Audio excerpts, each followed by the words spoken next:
ஆண்டவன் அறிய நெஞ்சில் ஒரு துளி வஞ்சம் இல்லை. அவனன்று எனக்கு வேறு ஆறுதல் இல்லை. மனிதனம்மா மயங்குகிறேன், தவறுக்கு துணிந்த மனிதன் அழுவதில்லையே. தவறியும் வானம் மண்ணில் விழுவதில்லையே. நல்லவர்க்கெல்லாம் சாட்சிகள் ரெண்டு, ஒன்று மனசாட்சி, ஒன்று தெய்வத்தின் சாட்சியம்மா.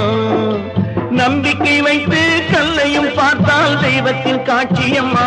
அதுதான் உள்ளத்தின் காட்சியம்மா, அதுதான் உண்மைக்கு சாட்சியம்மா.